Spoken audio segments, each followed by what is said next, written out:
बहुत समय पहले की बात है। राजनगर में एक बहुत बड़ा जंगल था। उस जंगल में बहुत सारा जानवर मिलजुल कर रहते थे। एक दिन बरसात के रात में जंगल में बहुत तेज बारिश हो रही थी। एक कौवा दंपति अपने घर के अंदर बात कर रहे थे। देखो मिली, जंगल में 3 दिन से बारिश हो रही है। बारिश तो रुकने का नाम ही नहीं ले रही है। अब तो इस बारिश को बंद हो जाना चाहिए। तुम सही कह रहे हो राजू। लगातार हो रही बारिश से सभी जानवर बहुत परेशान हैं और चिंतित भी। तुम बैठो, मैं जंगल का एक चक्कर लगाकर आता हूँ। इतना बोलकर राजू बाहर चला गया। बारिश में भीगते हुए वो उड़ने लगा।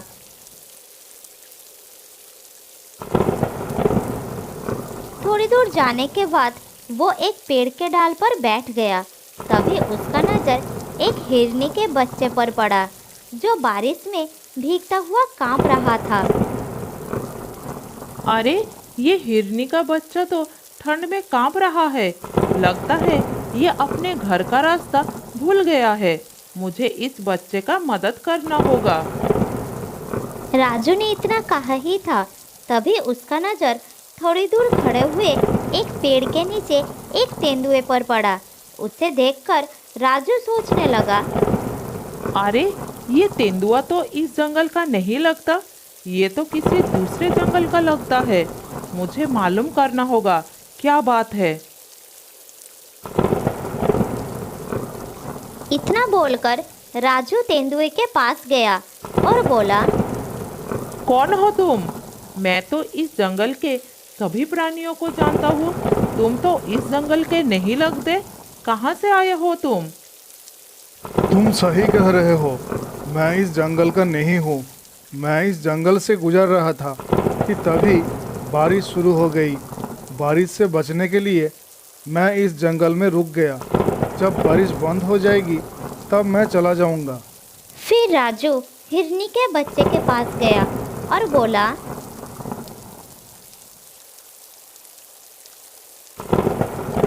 तुम यहाँ पर क्या कर रहे हो? तुम्हारी माँ कहाँ है और तुम्हारा नाम क्या है? मेरा नाम सोनू है। मैं बारिश में खेल रहा था, मगर खेलते खेलते बहुत दूर चला आया और घर का रास्ता भी भूल गया। इतना बोलकर सोनू रोने लगा। फिर से राजू ने उसे हौसला देते हुए बोला, तुम चिंता मत करो, मैं तुम्हें तुम्हारी माँ तक पहुँचा दूंगा। मेरी माँ मुझे मना कर रही थी, लेकिन मैंने उसकी बात नहीं माना। तुम्हें अपनी माँ की बात माननी चाहिए थी। अब चलो मेरे साथ।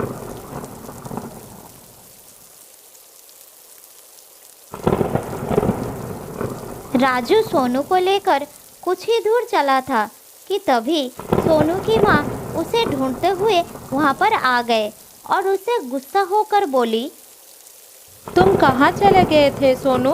तुम्हें पता है मैं कितनी परेशान हो गई थी। कब से तुम्हें जंगल में ढूंढ रही हूँ। आज से तुम्हारा सारा बात मानूंगा माँ। तुम्हें छोड़कर अकेला कहीं नहीं जाऊंगा। अब तुम अपनी माँ के साथ घर चले जाओ और जब तक बारिश बंद नहीं हो जाती तब तक बाहर खेलने मत आना।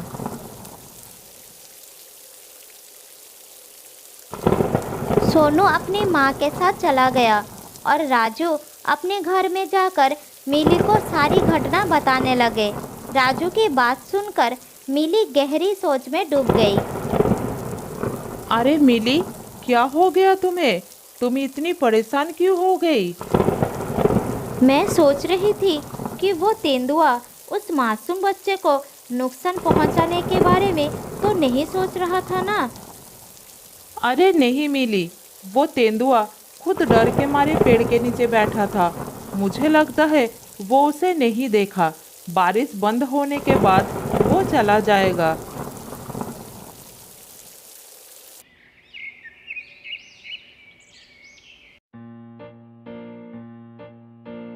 अगले दिन बारिश थम गई और राजू धूप में बैठा था। तब एक चिड़िया आकर उसके पास बैठ गई और बोली, अरे राजू, तुम यहाँ बैठे हो?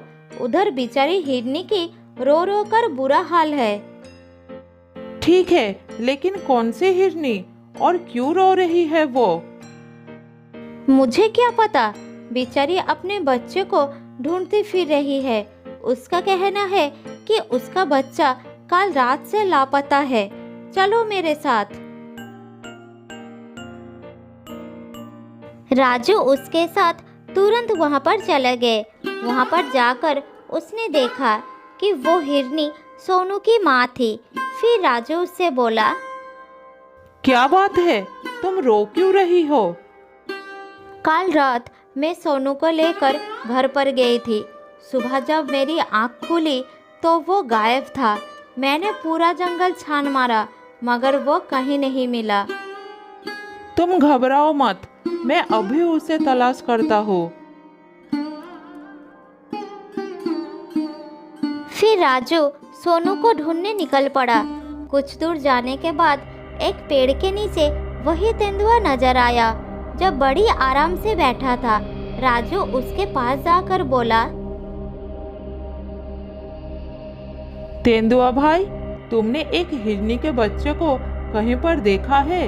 वही हिरनी का बच्चा जो कल बारिश में भीग रहा था। मैंने किसी हिरनी के बच्चे को नहीं देखा।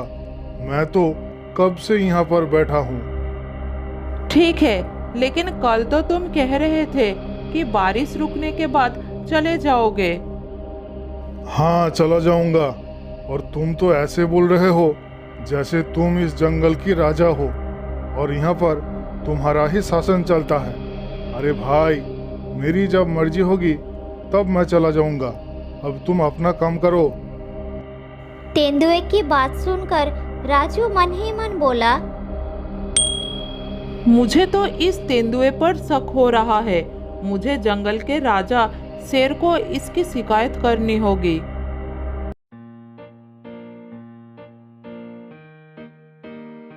फिर राजू वहां से उड़कर सीधा शेर सिंह के पास चला गया और सारी बात बताने लगा। महाराज, मैंने तो आपको सारी घटना बताया। मुझे उस पर शक हो रहा है। राजू की बात सुनकर शेरराज ने क्रोधित होकर बोला, इसका मतलब वो तेंदुआ सही बोल रहा था। तुम हमेशा जंगल के प्राणियों के खिलाफ मेरे कान भरती रहती हो।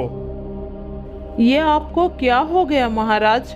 मैंने जो देखा वही आपको बताया।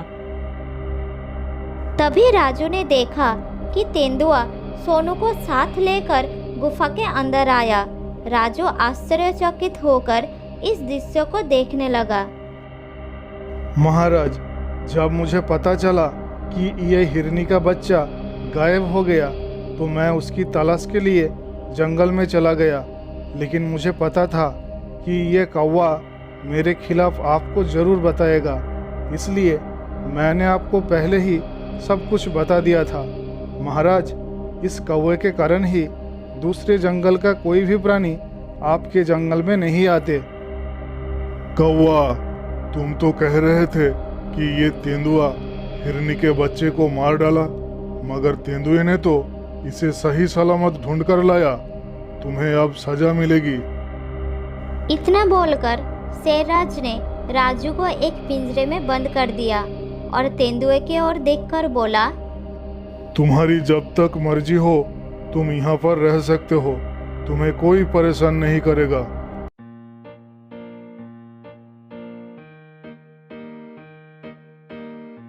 तेंदुआ खुश होकर वहां से चला गया। इधर वही चिड़िया इस सारे घटना को देख रही थी। वो तुरंत मिली के पास पहुंच गई और सारी घटना बताते हुए बोली, कुछ करो मिली, शेरराज ने राजू को बंदी बना लिया है। जब राजू ने मुझे बताया था कि वो तेंदुआ पेड़ के नीचे खड़ा होकर उस हिरनी के बच्चे को देख रहा था, मुझे तभी कुछ ना कुछ गड़बड़ लग रही थी। जो भी हो, लेकिन तुम कुछ भी करके राजू को पिंजरे से बाहर निकालो। अभी हम कुछ नहीं करेंगे। हमें पता लगाना होगा कि आखिर उसके दिमाग में क्या चल रहा है, कौन सा मकसद लेकर इस जंगल में आया है। उस दिन से दोनों ने तेंदुए पर नजर रखने लगे। वो तेंदुआ पूरे दिन जंगल में घूमता था और दूसरों का खाना चुरा कर खा जाता था और छोटे मोटे जानवरों को शेरराज का दोस्त कहकर धमकाता था।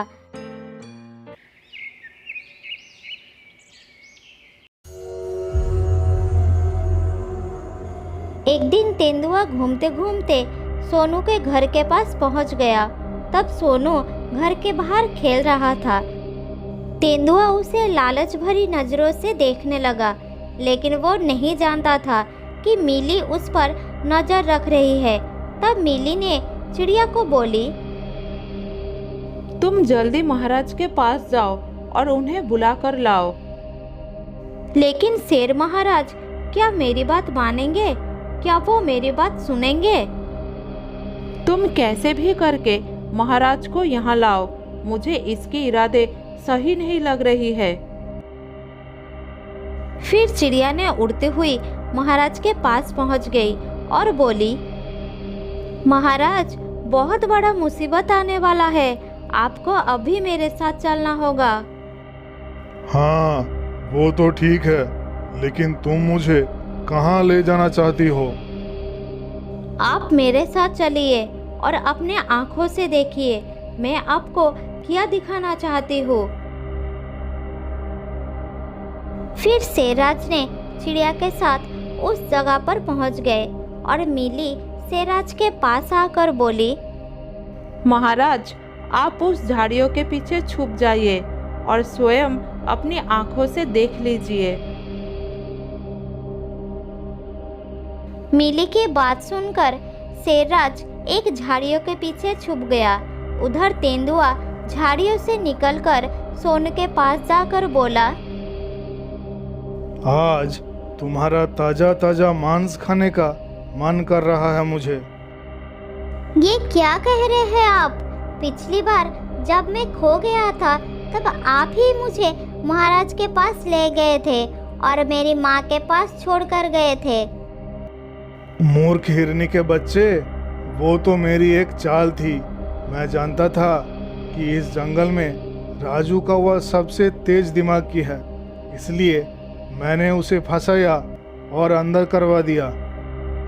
मैं कुछ समझा नहीं, ये आप क्या कह रहे हैं? मैंने तो आपको दयालु समझा।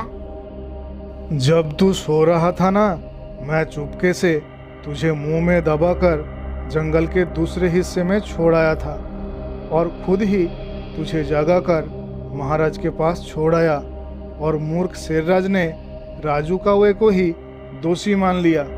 लेकिन अब मुझे कोई खतरा नहीं। अगर आज मैं तुझे खा भी जाऊंगा तो शेरराज कभी विश्वास ही नहीं करेगा। तुझे खाने के बाद मैं जंगल में अपनी मनमानी शुरू कर दूंगा। इतना बोलकर तेंदुआ बच्चे पर हमला करने ही वाला था कि तभी शेरराज दहाड़ता हुआ वहां पर आ गया। अपने सामने शेर को देखकर तेंदुआ घबरा गया। अच्छा, तो ये थी तेरी चाल। तूने चालाकी करके राजू कौवे को मेरे हाथों से बंदी बना दिया। अब देख मैं तेरा क्या हाल करता हूँ। इतना बोलकर शेरराज तेंदुए के ऊपर हमला कर दिया। मार खाकर तेंदुआ किसी तरह से अपना जान बचाकर वहां से भाग गया और हमेशा के लिए उस जंगल को छोड़कर चला गया। फिर शेरराज ने मिली को साथ लेकर अपने गुफा में गया और राजू को मुक्त कर दिया। राजू, मुझे माफ कर दो। मुझे उस दुष्ट पर भरोसा नहीं करना चाहिए था। फिर मिली और राजू अपने घर में लौट आए और सुख शांति से जिंदगी गुजारने लगे। बहुत दिनों पहले की बात है। श्यामनगर में एक बहुत बड़ा जंगल था। उस जंगल में एक तेंदुआ रहता था जो बहुत ही आलसी था। शिकार को दौड़ा दौड़ा कर पकड़ना उसके लिए बहुत ही कठिन काम था। एक दिन तेंदुआ एक पेड़ के ऊपर बैठा था और बैठे बैठे सोच रहा था कि पूरे दिन शिकार के पीछे भागने और शिकार ना मिलने पर निराश होने से तो अच्छा है कि दूसरों पर नजर रखा जाए और जो भी जानवर शिकार करके खाना लाएगा उसका खाना चुरा कर अपना पेट भर लूंगा। ये सोचकर वो पेड़ से नीचे उतर आया और खाना चुराने लग गया।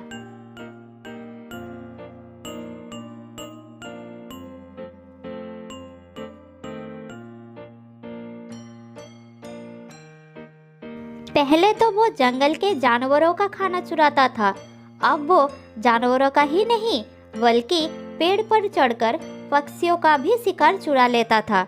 इसी तरह बिना परिश्रम किए ही उसे खाना मिलने लगा। इसी तरह कुछ दिन चलता रहा। वो तेंदुआ दिन भर जानवरों का खाना चुराता और शाम को आराम से सो जाता था।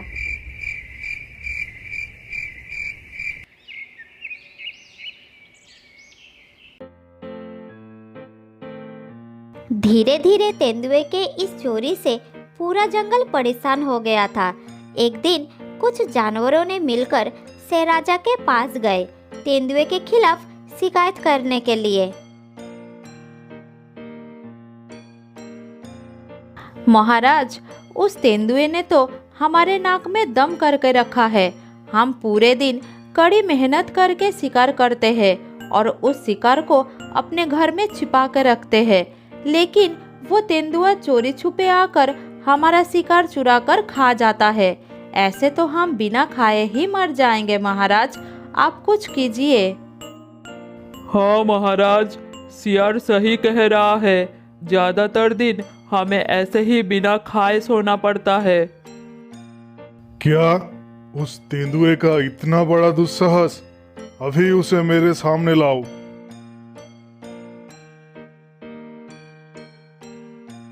सियार उसे बुलाने के लिए गया और थोड़ी देर में ही तेंदुए को साथ लेकर वापस आया।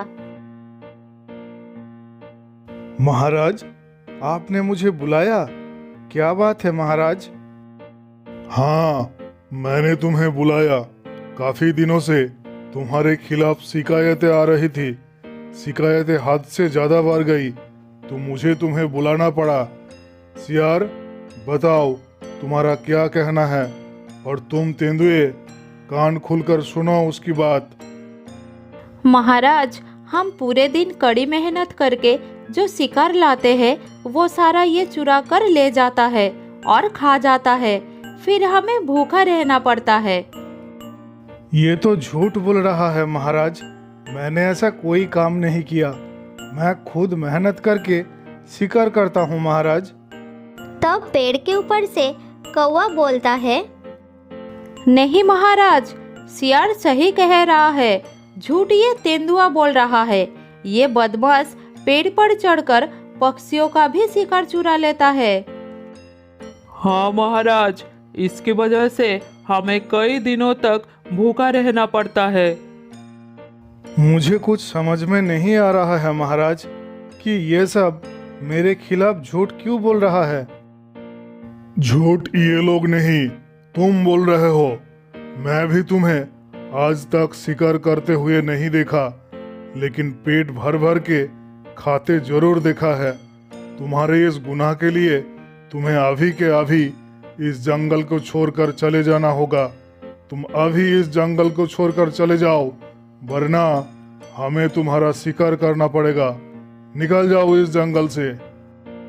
शेर राजा की गुस्सा देखकर तेंदुआ घबरा जाता है और वहां से चला जाता है।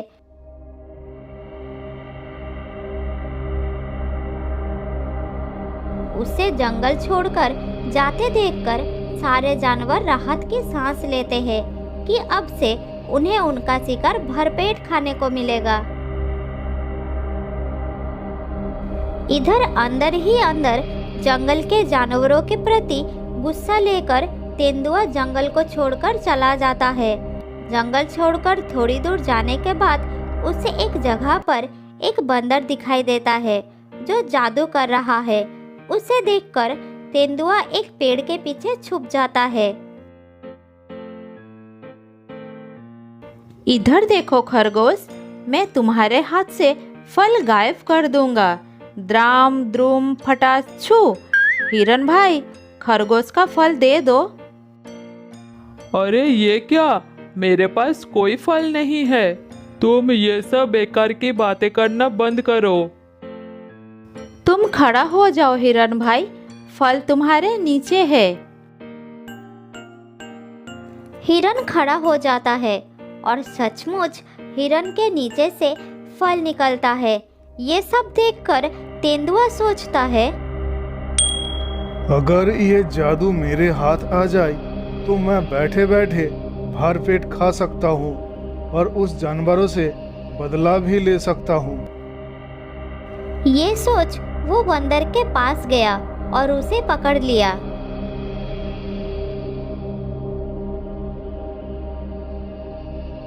अरे अरे, मुझे मत मारो, मुझे मत मारो, छोड़ दो मुझे। मैं तुम्हें छोड़ दूंगा, लेकिन एक शर्त पर। अगर तुम मुझे ये जादू अच्छी तरह से सिखा दो तो मैं तुम्हें छोड़ दूंगा। फिर बंदर ने अपनी जान बचाने के लिए तेंदुए को जादू सिखाया।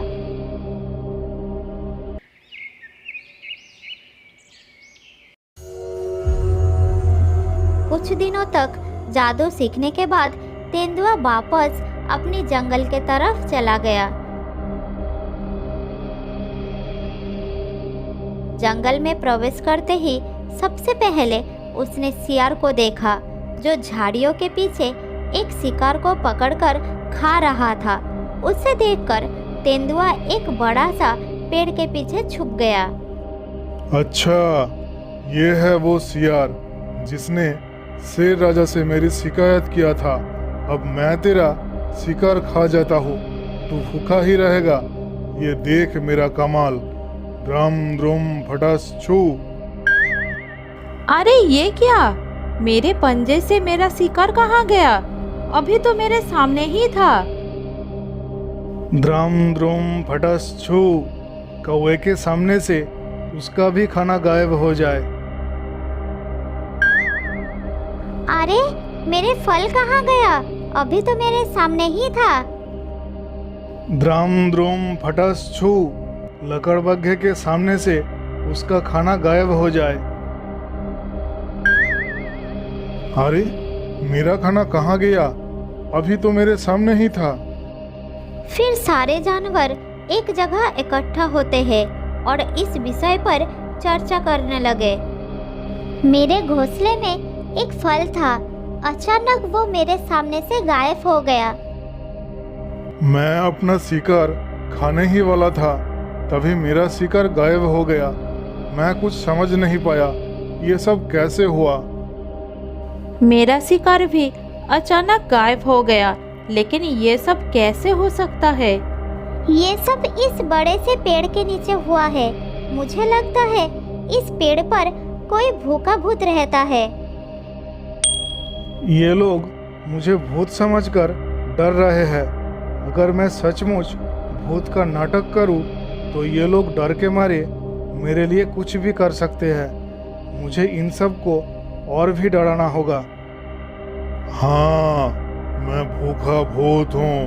अब मैं एक एक करके पूरे जंगल के जानवरों को खा जाऊंगा।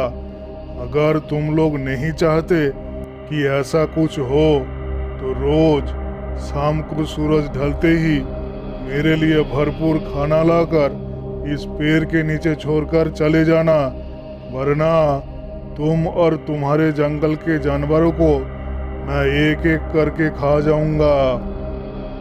नहीं नहीं भूत भाई, हमें कुछ मत करना। हम रोज सूरज ढलते ही आपके लिए खाना रख कर चले जाएंगे। नहीं नहीं भूत भाई, हमें कुछ मत करना।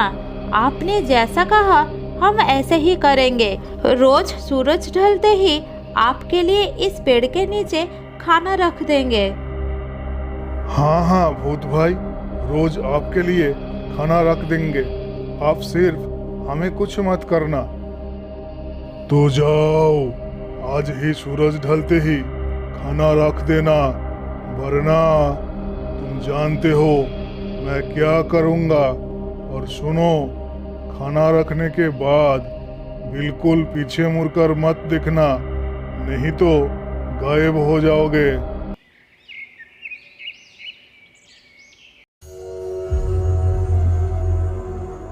और उस दिन से तो तेंदुए की लॉटरी लग गई। जंगल के छोटे मोटे जानवर ही नहीं, बड़े बड़े जानवर भी उस भूत से डरने लगे और खुद मेहनत करके लाए हुए शिकार उस पेड़ के नीचे रख जाते।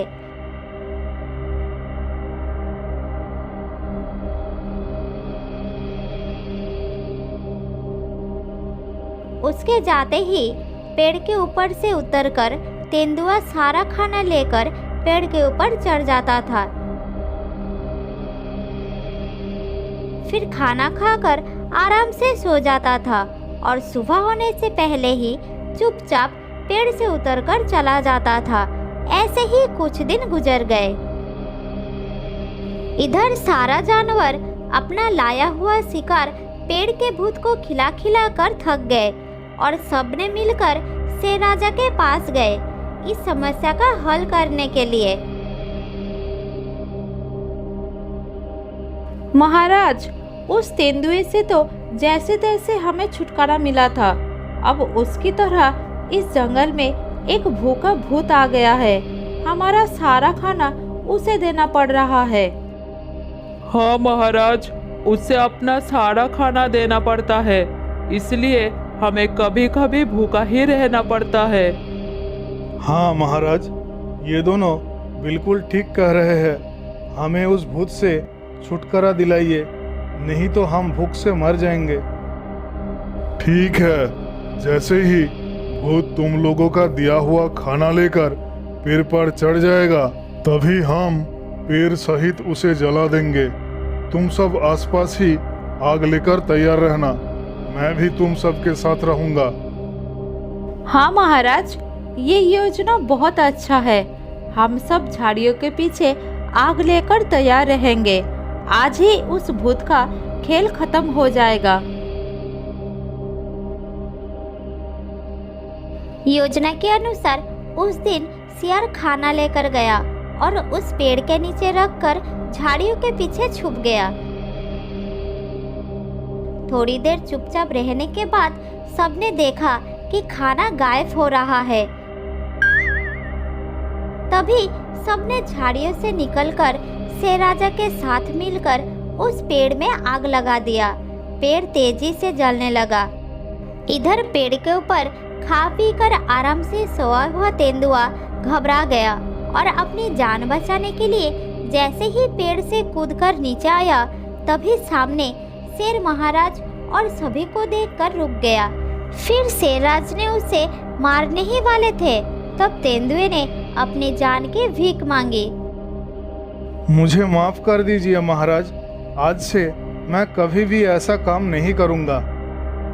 मैं तुझे माफ कर सकता हूँ, लेकिन जितने दिन तू इन जानवरों का खाना खाया है, उससे दुगना दिन तू इन सबको शिकार करके खिलाएगा। लेकिन एक बात याद रखना, अब से आलस किया तो मैं तुझे नहीं छोड़ूंगा। नहीं महाराज, अब से मैं कभी भी आलस नहीं करूंगा। मेरी आंखें खुल गई है, मुझे माफ कर दीजिए। उस दिन से तेंदुए ने कभी भी आलस नहीं किया और शेर राजा की बात मानकर शिकार करके अपना पेट भरना शुरू कर दिया।